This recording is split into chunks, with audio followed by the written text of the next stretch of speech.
Oh, all right. Welcome to Talking Shop. We are here with our Reformation Sunday edition, Reformation Day observed, I guess. So if you are not preaching on Reformation Day, are you observing that? We're sorry. A little less free? Yeah, that's right. That's right. No brats and beer for you. But this is the text that we have before us. It's John chapter 8, 31 through 36. Nice and short.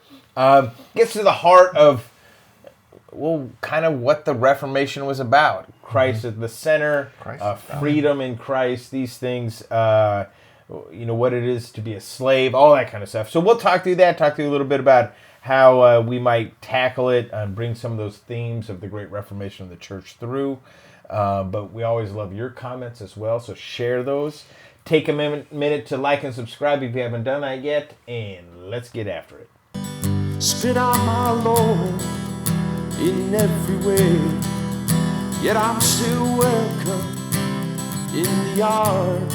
All right, John chapter 8, verses 31 through 36. So Jesus said to the Jews who had believed in him, who are those? Is it just those that are maybe? I don't know. So you already got the bread of life discourse. We're kind of jumping into John here. So you had a lot that already left, but people are coming around. They're trusting in him somewhat. Well, and in John's gospel, the Yehudi are the Judeans. So it's not necessarily that this is everybody that we would think of as the Jewish religion. Okay, right. But these are the ones from the region of Judea, because that's where he had most of his problems. Was down there. Yeah. And I mean, rightly so. They're the ones who think, we live in Jerusalem. We're the good Jews, if you will. So Jesus already did this filtering out, like you mentioned, John 6, with the hard saying, who can receive it, So it almost seems like these guys here might be potentially in that same boat, because he says certain things that now they're going to contend with. Right. But they're the Jews that had believed in him. But for what and with what understanding and what are we going to get? It's interesting, the language. I mean, we don't want to get bogged down in this, but the understanding of belief and the unfolding. So you can always see it organically unfold. Is it to see him? Is it to come to him? Is it to trust in him? What's going on? And all this is being wrestled with throughout the gospel, right? And since it's Reformation Day, we can throw this in, because Luther liked to use knowledge, assent, and trust. Sure. Maybe they go to assent, but they're not really to personally, individually trusting. And you get some of that because there's a whole infighting between the Yehudi, if you will, back when Jesus is in the temple at the end of chapter 7. Is the Christ to come from Galilee? And there's this whole argument that they come, why did you not bring him in? They say to the soldiers, no one ever spoke like him. So there are some who, are starting to see a difference in him compared to all of the other options that are out there. Yeah. All right. So there's this group anyway around him. Not necessarily completely opposed to him, willing to listen, those kind of things maybe. And he's about to say a whole bunch of things. We get a little bit of it here. But he goes on to say even more stuff that is scandalous. But he starts with this. If you abide in my word, you are truly my disciples. You will know the truth. And a famous line, the truth will set you free. Free. To abide, to remain, right? To be in his word. Yeah, big word in John. Huge word in John. The one that I can think that most people will know is John 15. I am the vine, you are the branches. If you remain in me and I in you, much fruit you will bear. I know I'm bringing up the chapter 6 again, the bread of life, because I'm just finished teaching this. I've been working through it. But, this is... the scene there is sort of Jesus is in the synagogue in Capernaum, and he's teaching what seems to be the manna story, and he's interpreting it as, this is about me. I'm the bread of life, right? And so he is the Word of God. This is the Word of life. All these things. He ends with that, the my word is life and spirit and all this stuff. And so, you get here, to remain in him, to abide in it, is to know his word. Yeah. Right? And that word is truth. And as I've taught my people, because I'm about to finish up John, I'm in John 19. Truth is not as we think of as a factual, actual thing. Truth in, especially John's gospel, is certainty. It is foundational. Okay, I see. And so you will know the truth. That is, you will have something that you can always rely on and have that confidence and that comfort. The rock. So it's not a knowledge, understanding that you know what is and what is not, but that you actually know what's good and solid and what's not. Sure. And of course, in John 14, Jesus puts it out there. I am the way, the truth, and the life. Right. No one comes to the Father but by me. Yep. So you know the truth sets you free, and they answer him what? But we're offspring of Abraham, and we've never been enslaved to anyone. So how could you say that we will be free? Right. So this is where, when you first read this, I think you get a lot of sort of snickers. Yep. Mike's right in there with them. Because it seems kind of pompous or arrogant. Like, what do you mean? You are occupied people as you're saying this, right? Been in Babylonian captivity. Moses brought you out of Egypt, out of the house Exodus? of slavery, I believe. Right. So is that what he's talking about, or is he getting at something more, you think? I think they understand he's talking about on a spiritual level, on a connection to God level. Okay. And in that case, they could argue that they have never been slaves to anyone, because in Babylon, they were still Jews. That's right. In Egypt, they were still Jews. Yeah. They still worshiped the one true God. True. Now, the argument could be made, and I think this is where Jesus takes it, is, but how'd you end up in Babylon? Okay. Why was it that Assyria came in and captured you? See, your slavery has nothing to do with another culture coming in and taking you over. Right. It's what you do to yourselves. Yeah. And I think that's really what he's getting at here. And when they got to the land of Canaan, the promised land, they proceeded to put in the high places all these false gods and go after them and worship them. And that's why, like you said, they got exiled to Babylon. Yeah. Mm-hmm. And so I rightly don't think that I shouldn't say rightly because I could be wrong. I honestly don't think that that they thought they were enslaved to those gods at the time. Okay.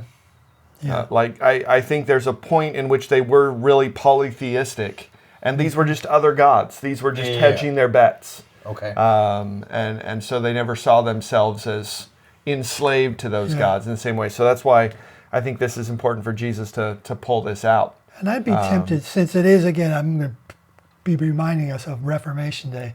I kind of want to gravitate to that freedom of the will from Erasmus, from representing the Catholics, and Luther answering with bondage of the will. Yeah. Because Jesus, what he's talking about here is bondage to sin. Anyone so it is a good, interesting way of preaching this text. That you could take a hold of that is, at its core, one of the ways you can see the Reformation is that everyone assumed, in his day, people were assuming you were free, and therefore the structures of the church and everything around it were about to keep your freedom in check, so you don't misuse it, you don't get crazy with it, you don't So we're guiding, shifting, controlling that freedom. Yeah. Instead, and Luther comes along and he goes, actually, the assumption ought to be you're in bondage. Yeah. And therefore the work of the church is to set you free, not to bind you and control you. Yeah. Right? And that could be a fun way, like if you are doing this for Reformation, you're hammering down, that could be a fun way to do it. And to move it even further, then Luther saw some of what was happening in the church and why he wants reform as keeping people in bondage and not allowing them to be free, giving them a whole set of another set of idols. Yeah. The Babylonian captivity of the church. Maybe read that puppy. Yeah, right.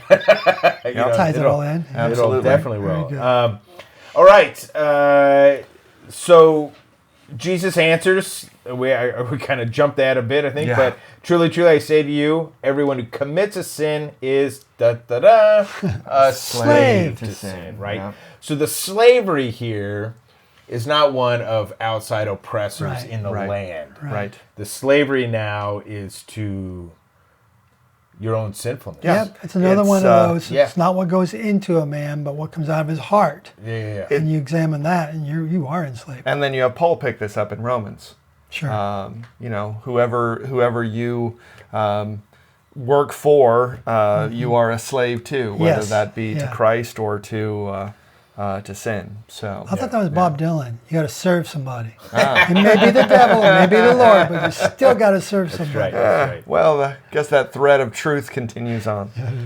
And then he throws that out there, right? So the slavery here is to sin, to these things that control you, and the issue here is a slave does not remain in the house forever; the son remains forever. It seems to kind of come sort of out of left field, like all of a sudden this reference to the house. Yeah, and it's always struck me as kind of odd. And I didn't deal with it too much in my Bible study, so maybe somebody else out there can help me out. But the slave does remain in the house forever. It's the son who actually is able to go out and do something else. Okay. in that way. I mean, it's almost opposite. So I guess maybe it's that the slave is not seen as part of the, like, in the same. I don't know. I don't know exactly how to take that. Maybe if you say by rights. Yeah. That's kind of what I'm thinking. Is that you belong in the, what is the house? I guess you got to that's that's like the if struggle. the house is, we would shorthand it, maybe that the household of the Lord, that kind of language.